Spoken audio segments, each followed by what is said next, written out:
So, as to mental health program in the province of Benguet, we are currently strengthening our mental health program. So we have a mental health program in the workplace, mental health program in schools, and mental health program in the community. So when we say mental health program, it's not only about health, it's a collaboration of different agencies na nagtitinulong. So, for now, it is one of our priority na i-aramid. We have already actually the mental health ordinance in the province. So the mental health council is our provincial health board. It's the function of the provincial health board council tayo. So uh, with regards to the different programs, I believe that we have mental health coordinators of the different municipalities. Our MHOs, the municipal health officers, were trained on MHGAP for at least community-based mental health. And we encourage that each of the municipalities to strengthen, inform their mental health unit. Actually, we have I think four municipalities who have already um, accredited, PhilHealth accredited mental health unit. We have Mangkayan, I think La Trinidad, Tuba, and Itogon. So when we avail of these mental health packages of the PhilHealth, at least isupay ngayon na no ada ti bayadan da for this mental health packages is it will support or igakampi agas dagiti clients tayo. So I think the PhilHealth is strengthening or kahit na nga at least ma-credit dagitoy RHUs tayo for the mental health.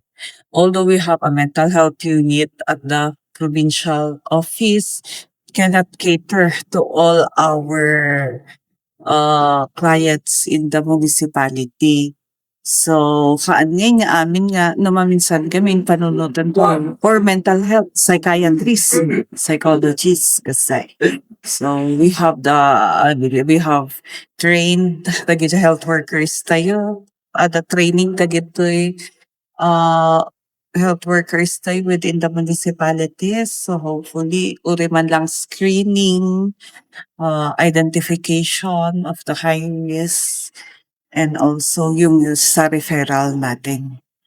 Kasi natutuusin talagang kurang dagitoy psychiatrist, psychologist na practitioners tayo.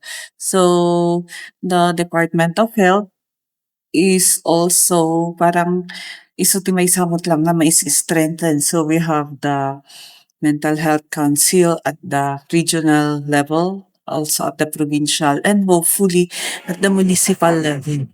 They will also form their mental health council to strengthen yung mga mental health programs, especially community-based mental health program. And as I have said earlier, it's a multi-sectoral approach ti panagwatay iti mental health.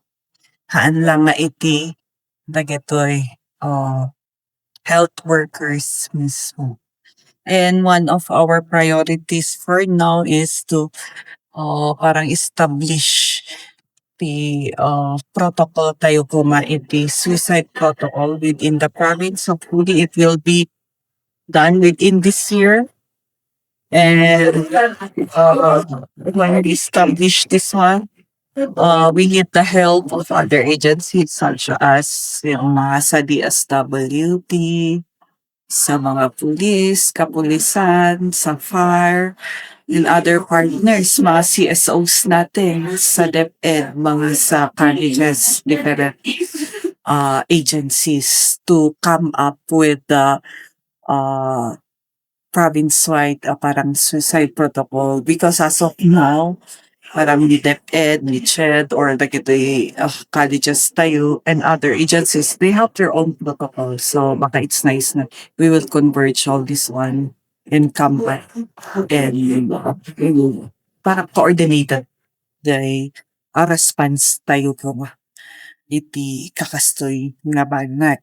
So, ayun, the DOH actually provides yung sa mga medicines natin for mental health. It is being distributed to the different RHUs, pero kurang pa lang. So we encourage also our local government na partners na ilan. Baka mabali na augmentaran dadagitan na agas.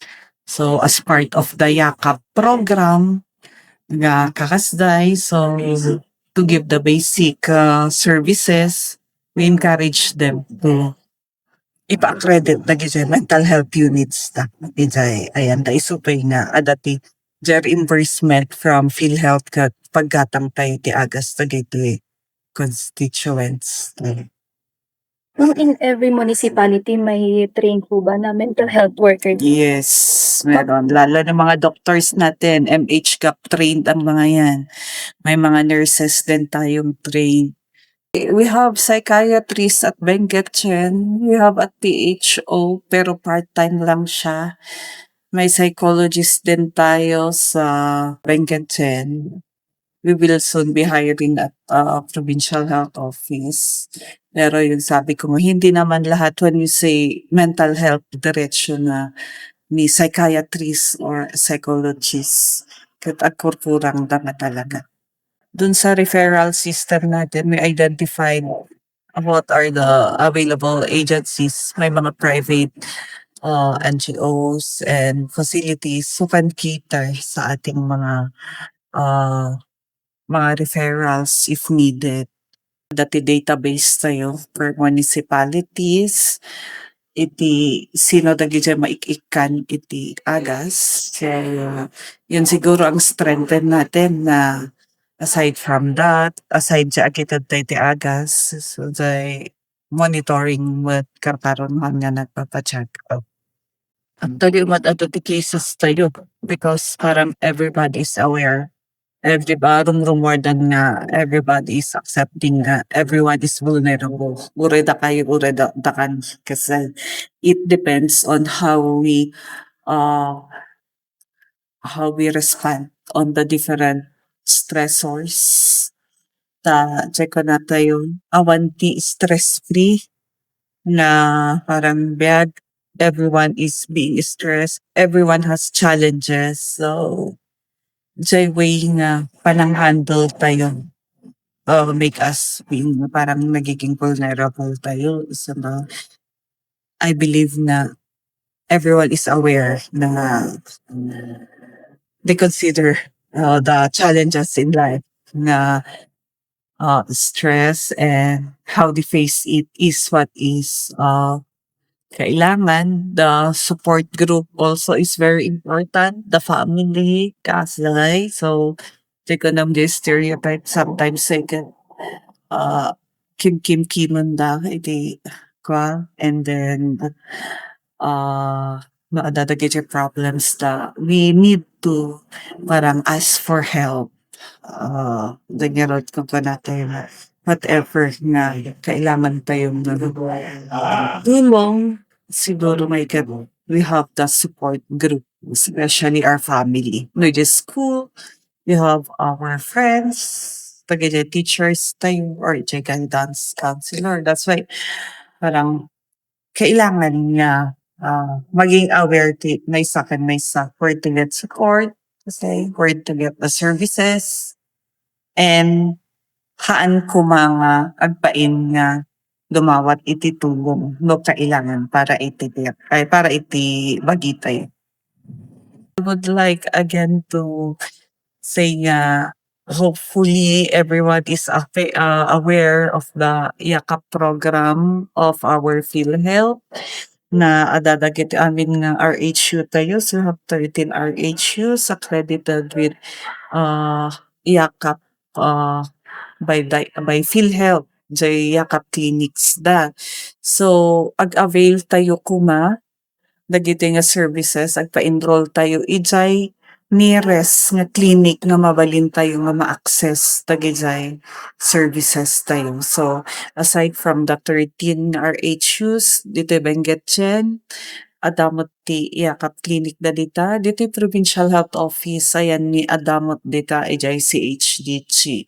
And then hopefully we can expand our services in Yakap Clinic natin within the Provincial Health Office, to include soon yung mga other, services, no kaya ti resources tayo kakano dagitoy, actually we have the mental health also, we have the women's health dagitoy para buntis and screening for gynecological,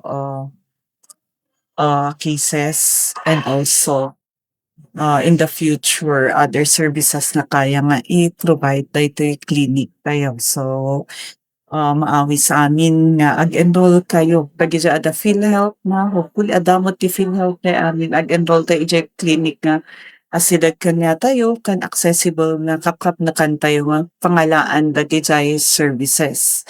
So ako na asidag kan kapkap na kan uray mo taga ijay other municipalities kano ditoy kalangwas nagkakandidat nga mostly nga ag-ala, parang choice ta no agpa-enroll da iti munisipyo da or ditoy clinics iti latribo da ta hopefully ma-avail da dagiti services iti clinics na accredited by PhilHealth.